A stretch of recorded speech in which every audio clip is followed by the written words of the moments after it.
नमो सिद्धाणं नमो आयर्याडं नमो वज्रायाडं नमो लोहे सव्वसाहुणम।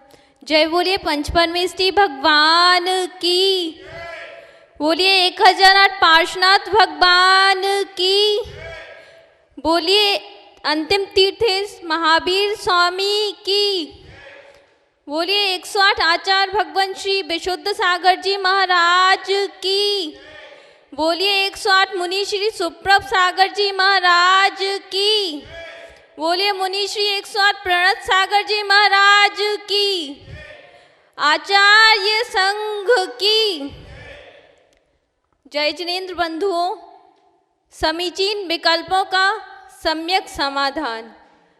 मैं सोनल जैन इस कार्यक्रम में आप सभी का स्वागत करती हूँ। समीचीन विकल्पों का सम्यक समाधान सिर्फ हमारे YouTube चैनल पर सुप्रभ उपाच के नाम से 5:13 पर प्रसारित होता है। सुप्रभ उपाच चैनल की प्रस्तुति सम्यक समाधान, ये जो कार्यक्रम है, यह कार्यक्रम आचार्य भगवान गुरुवर श्री विशुद्ध सागर जी महाराज के स्वर्णिम जन्म जयंती महोत्सव के उपलक्ष्य में प्रारंभ हुआ है। यह कार्यक्रम अल्प अवधि में ही अपनी चरम सीमा में पहुंच गया है। आपके मन में, आप सभी के मन में उठने वाले जो भी विकल्प हो, उन विकल्पों का समीचीन समाधान या सम्यक समाधान परम पूज्य मुनि श्री सुप्रभ सागर जी महाराज अपने समय में से समय निकाल कर रहे हैं। यही एकमात्र कारण है कि यह इतनी अल्प अवधि में भी इतना प्रसिद्ध हो गया है। इसके पहले कि हम कार्यक्रम शुरू करें, मैं मुनि श्री के चरणों में बारंबार नमोस्तु करती हूँ। नमोस्तु मुनि श्री, और उनसे आग्रह करती हूँ कि इस कार्यक्रम को गति प्रदान करने की कृपा करें। नमोस्तु गुरुदेव, नमोस्तु गुरुदेव। ओम नमः सिद्धेभ्य पंच परमेष्ठी भगवान की, परम पूज्य आचार्य भगवंत गुरुवर विशुद्ध सागर जी मुनि महाराज की, परम पूज्य मुनि श्री सुप्रभ सागर जी महाराज की।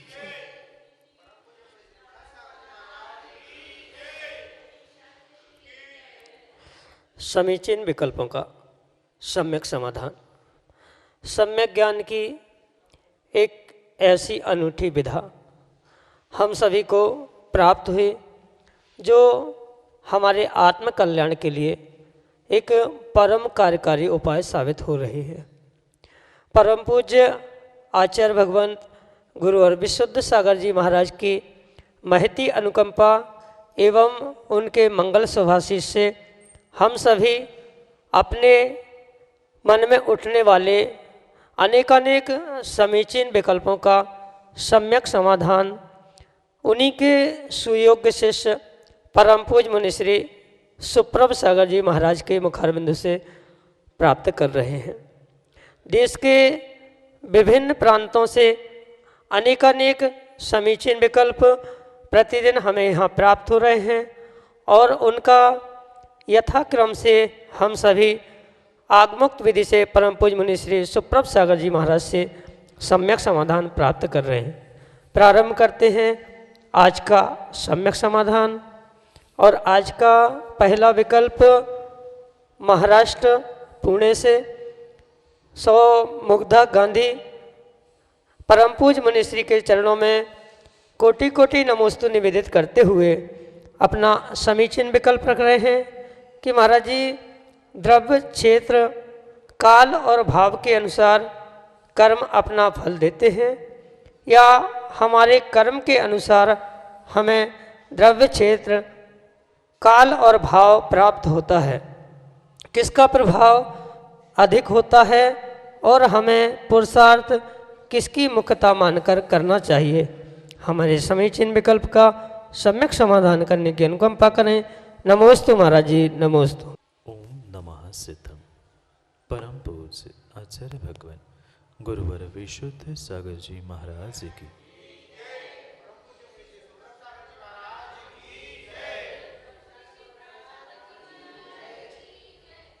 कथंचित सदैवेष्टम कथंचित असदैव तत्। आचार्य महाराज समंतभद्र स्वामी कहते हैं आत्ममीमांसा ग्रंथ में कि जितना भी तत्व का निर्णय होता है वह कथंचित इस शब्द के साथ ही हुआ करता, या हम ऐसा भी कह सकते हैं जब भी कोई सिद्धांत कोई व्याख्या की जाती है वहाँ पर न योगान न सर्वथा इन बातों को स्वीकार करना हो। अर्थात जहाँ पर व्याख्यान होता है वहाँ पर नयों की अपेक्षा से ही व्याख्यान होता है, कोई भी व्याख्यान सर्वथा नहीं होता। इसलिए जो आपने ये विकल्प भेजा है द्रव्य क्षेत्र काल और भाव, जिसे चतुष्टय कहा जाता है, ऐसे चतुष्टय का कथनचित प्रभाव हमारे कर्मों के उदय में भी रहता है और कथनचित कर्मों के उदय का प्रभाव ये द्रव्य क्षेत्र काल भावों पर भी हुआ करता। सर्वथा द्रव्य क्षेत्र काल के अनुकूल ही हमारे कर्म होते हैं या कर्म का उदय होता है, यह ज़रूरी नहीं है। और ना ये भी ज़रूरी है कि सर्वथा कर्म का उदय या कर्मों का द्रव्य क्षेत्र काल पर भी प्रभाव हुआ कर। इसलिए ये हमें निर्णय करना होगा अपने पुरुषार्थ के लिए कि सबसे अधिक वास्तव में अगर कहीं पुरुषार्थ करना है जिसका प्रभाव अगर हमें कम करना है तो वह एकमेव वस्तु है जिसका नाम भाव है। अगर कर्मों की अपेक्षा से समझे तो हमारा कभी भी पुरुषार्थ द्रव्य कर्मों पर नहीं चलता, अपितु हमारा पुरुषार्थ भाव कर्मों पर ही हुआ करता है। और जिसने अपने इस भाव कर्मों पर पुरुषार्थ किया है वही क्रम क्रम से भाव कर्मों को जीतने के बाद ही द्रव्य कर्मों को जीतते हुए द्रव्य कर्मों का नाश करके परमात्मा बनता है। इसलिए जो कथनचित ये कहा जाता है कि कर्म के उदय में जो द्रव्य का क्षेत्र का प्रभाव देखता है उसमें भी कभी कभी अंतर अवश्य दिखता है। ये द्रव्य क्षेत्र काल और भावों का जो कर्मों पर प्रभाव हो रहा है उसे हम आगम के परिप्रेक्ष्य में निमित्त नैमित्तिक संबंध भी कह सकते। कभी कभी ऐसा भी देखा जाता है किसी विशेष क्षेत्र में हमारी तीव्र कषाय भड़कती है और कहीं किसी विशेष द्रव्य के सानिध्य में पहुंचते ही वह हमारी कषाय स्वयं ही कम या विलीनता को भी प्राप्त होती देखी जाती। ये परिपूर्ण रूप से एक निमित्त नैमित्तिक संबंध हुआ करता है जिसके कारण से कथनचित कभी कभी कर्म के उदय में आते समय भी कुछ ना कुछ कम बढ़ होते हुए हमें अवश्य ही दिखाई देता है। इसलिए सबसे पहले आवश्यक अगर किसी पर पुरुषार्थ करने की है तो वह कर्मों पर नहीं, ना बाह्य किसी अन्य द्रव्य क्षेत्र काल पर नहीं है, अपितु स्वयं के चतुष्टय में भी जो भाव नाम का चतुष्टय एक है उस पर ही हमें पुरुषार्थ करना होगा, क्योंकि वह द्रव्य क्षेत्र काल इन सबको प्रभावित करने वाला और सबसे गहरा प्रभाव अगर किसी का है तो वह भाव है। भाव चाहे कर्म हो चाहे भाव परिणाम हो, ये जितने भी आत्मा के भाव होते हैं, अगर भावों की ऊर्जा और भाव हमारे प्रबल प्रबल प्रबल अच्छे हैं तो द्रव्य क्षेत्र काल भी कितने ही विपरीत हो वह हम पर हावी नहीं हो सकते।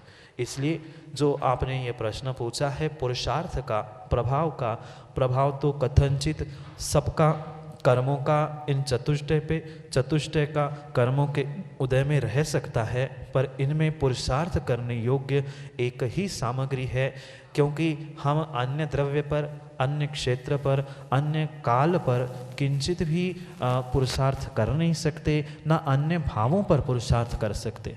अपितु अपने भी द्रव्य, अपने भी क्षेत्र, अपने भी काल से भी अधिक अगर हम किसी पर पुरुषार्थ करके अपने आप को प्रभावित कर सकते हैं, परमात्मा बना सकते हैं, तो उसका नाम मात्र भाव है। वह भाव कर्म भी और भाव रूप भाव परिणाम भी। अगर हमने इन भावों को बदलना सीखा तो नियम से हमारा अनादिकाल का पंच परावर्तन भी छूट जाएगा।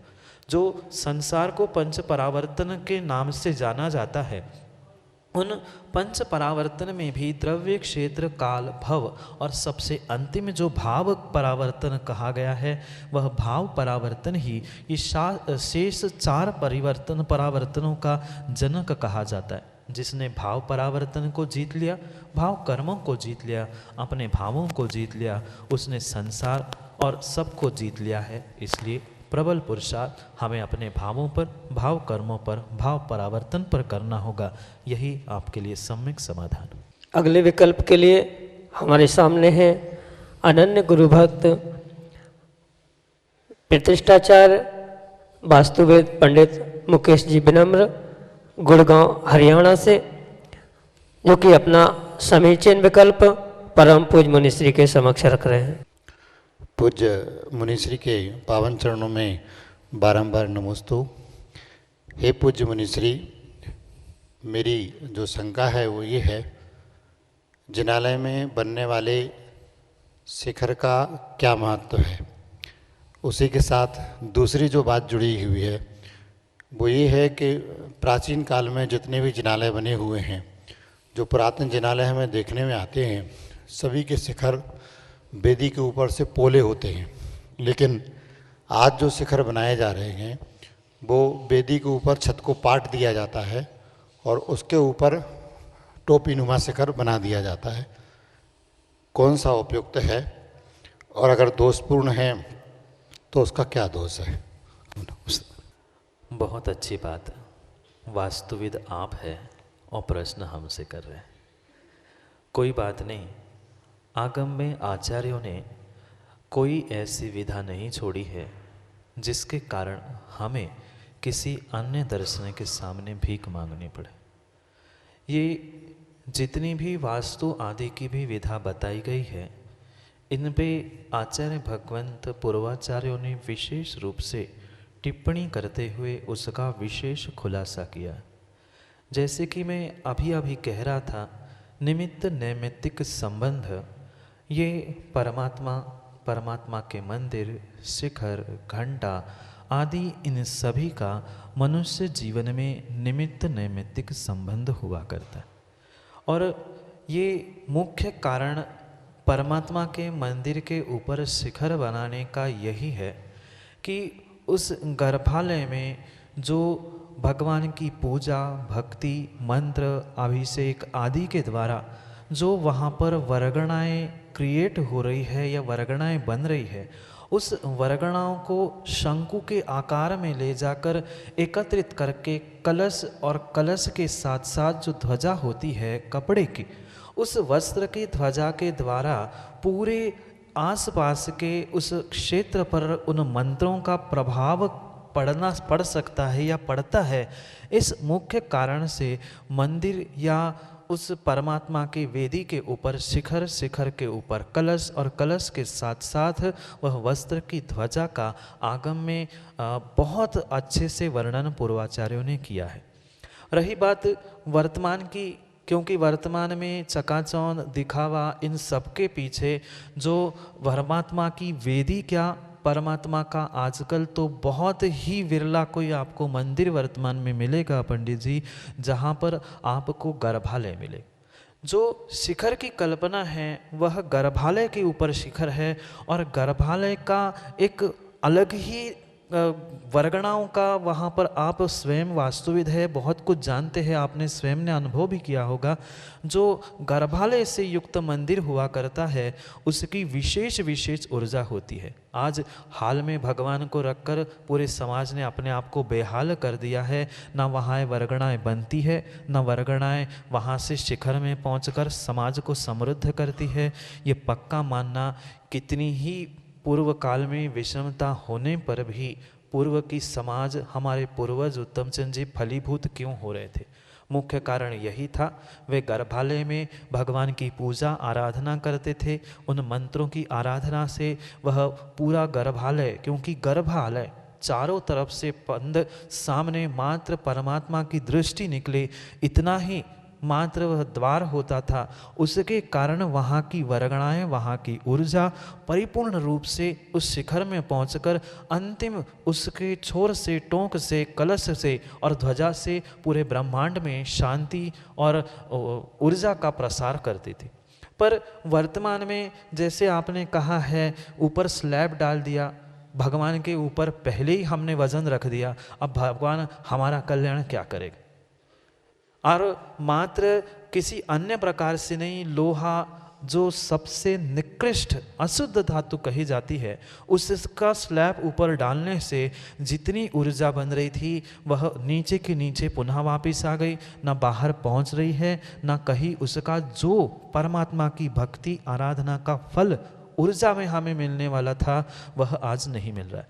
मात्र जितने जीव महाभगवान की भक्ति वेदी के सामने कर रहे हैं, मात्र उतनों को ही नहीं अपितु नगर के प्रत्येक जीवों को शिखर और ध्वजा के माध्यम से उसकी ऊर्जा प्राप्त होती थी। पर वर्तमान में यह जो स्लैब डालना या बंद करके ऊपर मात्र दिखावे के लिए जो शिखर हो रहे हैं, या हॉल पर मात्र जो शिखर की परंपरा हो रही है, वास्तव में यह आगमोक्त नहीं है। हाँ, ये तो स्वीकार था कि वेदी के ऊपर पुनः वेदी और पुनः वेदी के ऊपर खुला शिखर, ये तो बात फिर भी जमती है, पर वेदी के ऊपर स्लैब या किसी से बंद करके फिर शिखर, वह आगम के और वास्तु के अपेक्षा से योग्य नहीं है। इसलिए क्या हो रहा है, इससे अच्छा क्या करना चाहिए था, ये हमें समझना आवश्यक है, क्योंकि जिसकी जैसा क्षयोक्षम, जैसी मति, वह वैसी अपने शक्ति से ही काम करता है। इसलिए आपको यही आशीष के साथ यही सम्यक समाधान।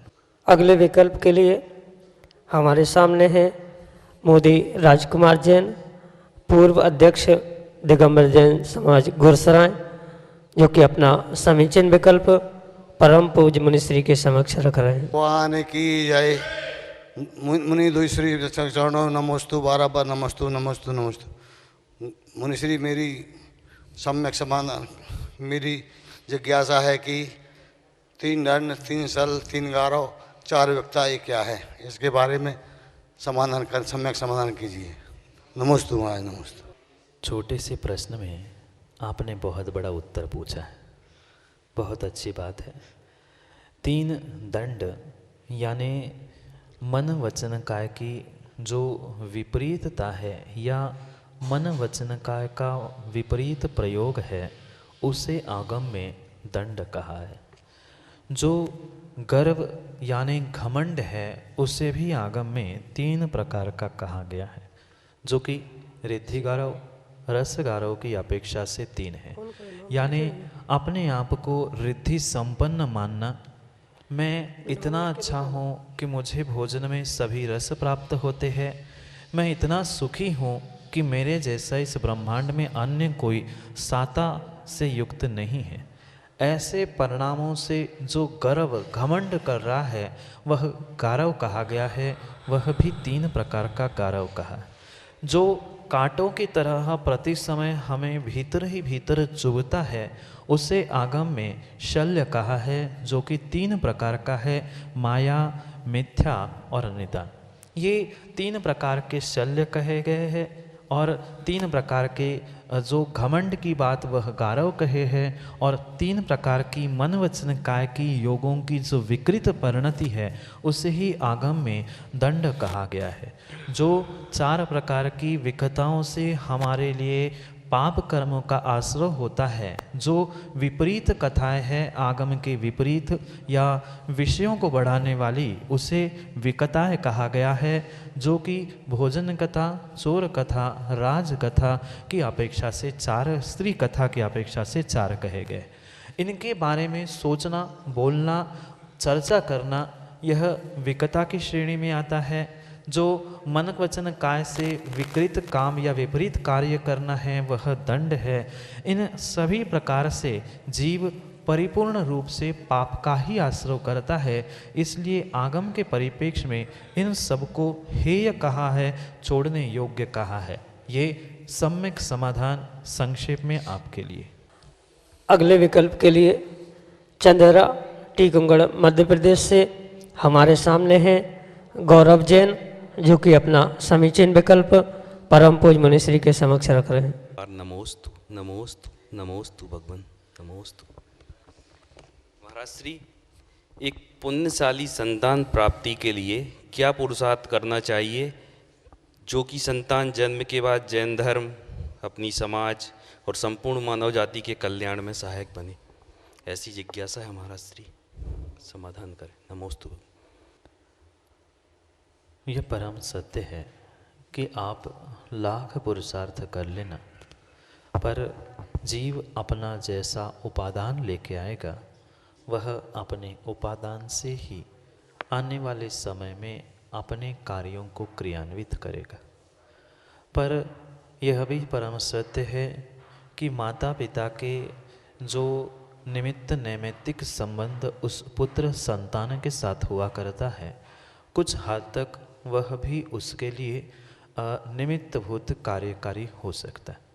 क्योंकि ऐसा भी देखा गया है, जो माँ विशेष रूप से गर्भावस्था के समय पर धर्म ध्यान करती है, स्वाध्याय, अभिषेक देखना, पूजा करना, तीर्थ क्षेत्रों की वंदना करना, मुनियों को आहार दान देना देखना आदि विशेष रूप से जो पुण्यवर्धन क्रियाएं करती है, उन निमित्तभूत उन क्रियाओं को देखने से भी उस गर्भ में आए हुए बच्चे को नियम से उसका कुछ अंश में उसका प्रभाव अवश्य ही हुआ करता है।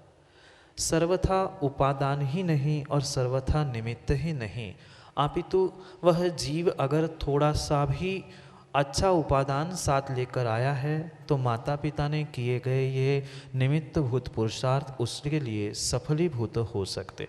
अन्यथा अगर उसने तीव्र पाप कर्म कमाकर ही आपके घर में जन्म लिया है तो आप कितना ही पुरुषार्थ करके उसे समझाने का, ठीक करने का प्रयास करना, वह उस धर्म और समाज के उन्नति के लिए कार्य कर ही नहीं सकता।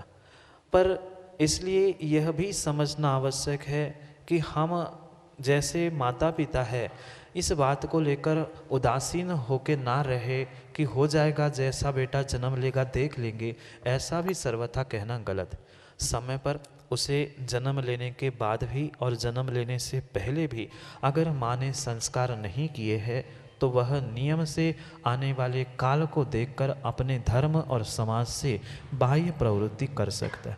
इसलिए जो आचार्य भगवंत आदि पुराण में जिनसेन स्वामी आदि पुराण में जो बालक के गर्भावस्था से लेकर अंतिम अवस्थाओं तक जो क्रियाओं का व्याख्यान करते हैं, उन क्रियाओं को आपको मुख्यता से प्राप्त करना होगा। जैसे गर्भाधान के उपरांत गर्भ संस्कार, जन्म लेने के बाद के संस्कार, 8 वर्ष के बाद के बालक के संस्कार आदि जो 53 क्रियाएं आगम में आदि पुराण में बताई है, उन क्रियाओं का आपको विशेष रूप से ध्यान करना होगा। क्योंकि ये परम सत्य है, जितना जीव पुण्यात्मा होगा या अपने पुरुषार्थ करते समय देव शास्त्र गुरु की आराधना से पुरुषार्थ करता है, उतना ही उस पुरुषार्थ में उसे नियम से कुछ ना कुछ विशेष हासिल होता है। क्योंकि पुरुषार्थ भी मात्र एक प्रकार का नहीं है, पुरुषार्थ भी 4 प्रकार का आगम में बताया गया है। अर्थ धर्म के साथ साथ एक काम पुरुषार्थ की भी व्याख्या आगम में की गई है। भले ही आज के जीवों को उसके विषय में कुछ विपरीतता लगे, पर हमारे पूर्वाचार्यों ने ऐसी कोई भी विधा नहीं छोड़ी है जिसके कारण कि हमें किसी अन्य के सामने ये कहना पड़े कि इसके विषय में क्या करना है। इसलिए काम पुरुषार्थ करते समय भी दंपति व्यक्ति को किस प्रकार से पुरुषार्थ और किस प्रकार के भाव करने चाहिए, किन भावों के साथ उस पुरुषार्थ को प्राप्त करना चाहिए, उन पुरुषार्थ के पूर्व क्या करना चाहिए, बाद में क्या करना चाहिए, उस सब का विशेष रूप से व्याख्यान आपको पुराण ग्रंथों में मिलेगा। आप उसको पढ़ने का प्रयास करें, या जो विशेष उसके विज्ञ है, विद्वान हैं, क्योंकि ये मुनिराजों का विषय नहीं है।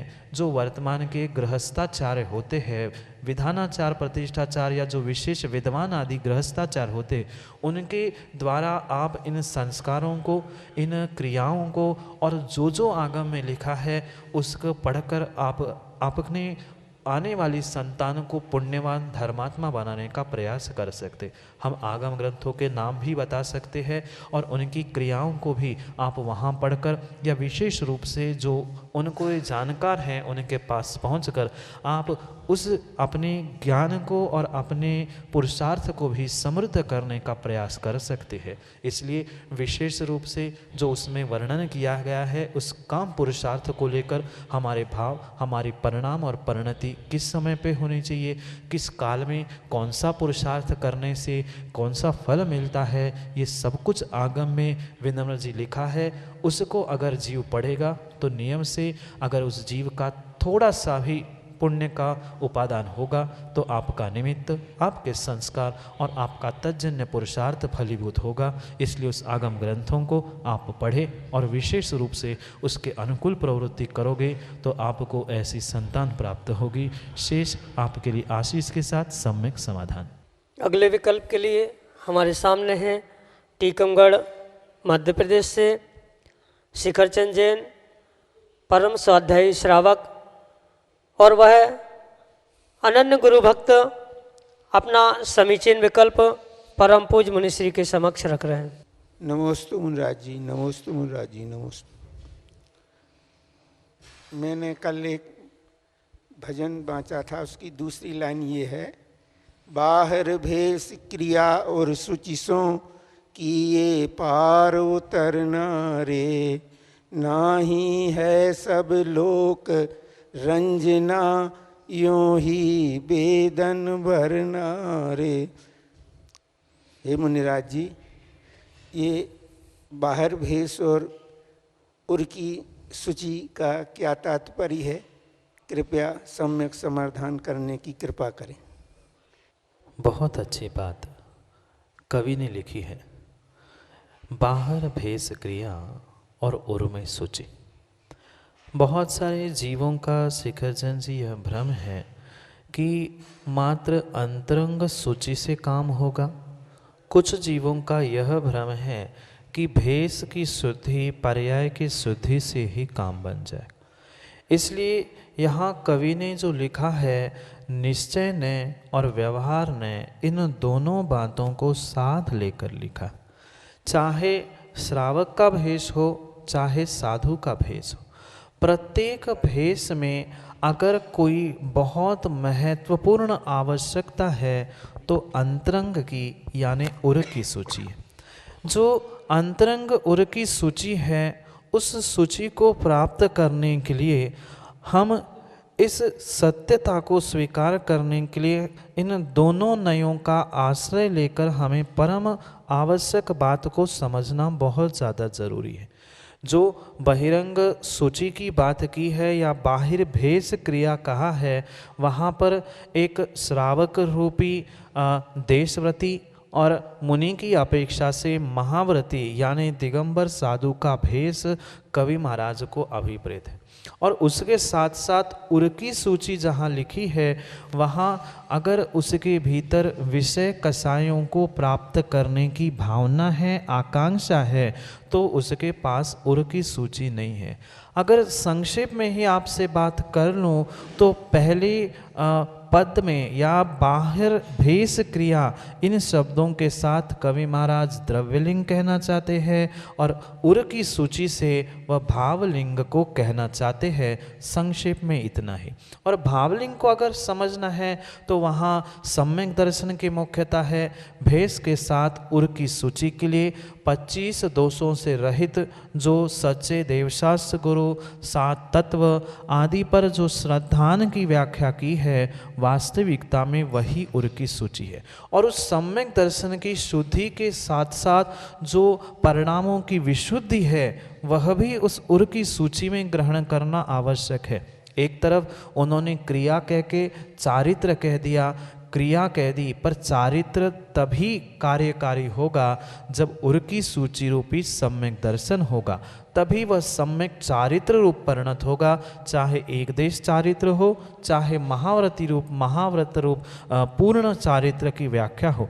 इसलिए मात्र लोक रंचना के लिए नहीं, आगे के भी शब्दों को समझना होगा। प्रदर्शन के लिए भेष धारण कर लिया, प्रतिमा धारण कर ली, पिछी कमंडल धारण कर लिया, तो उससे तुम्हारी कल्याण होने वाला नहीं है। क्योंकि भजन में स्वयं ही वे प्रत्येक पद के बाद कहते हैं उन अंदर को निर्मल करो, अपने आप को निर्मल करो। निर्मलता तभी प्रकट होगी जब सम्यक दर्शन में निर्मलता होगी। इसलिए वहाँ उर के सूची से हम सम्यक दर्शन भी और सम्यक दर्शन के साथ साथ परिणामों की विशुद्धि भी ग्रहण कर सकते हैं। और सम्यक दर्शन, सम्यक ज्ञान और सम्यक चारित्र से ही वह लोक रंचना से बचकर हम आत्मा का कल्याण करके वास्तविक आत्मा की शुद्धि कर सकते हैं। यही कवि महाराज की वहाँ अभिप्रेत व्याख्या है, यही आपके लिए सम्यक समाधान है। समीचीन विकल्पों का सम्यक समाधान सिर्फ हमारी YouTube चैनल पर शाम 5:13 पर सुप्रभ उपाच के नाम से प्रसारित होता है। समीचीन विकल्पों का सम्यक समाधान कार्यक्रम में आप भी पूछ सकते हैं कोई प्रश्न। अगर पूछना चाहते हैं तो निम्न व्हाट्सएप नंबरों पर मैसेज करें, ऑडियो मैसेज भी कर सकते हैं। हमारा नंबर है 8707548811 या फिर 7415306441। ईमेल भी कर सकते हैं samyak.samadhan@gmail.com। यदि आपको हमारा कार्यक्रम अच्छा लगा है तो प्लीज़ हमारा चैनल लाइक करें और सब्सक्राइब करें। सुप्रभ उपाध्याय। नमोस्तुते।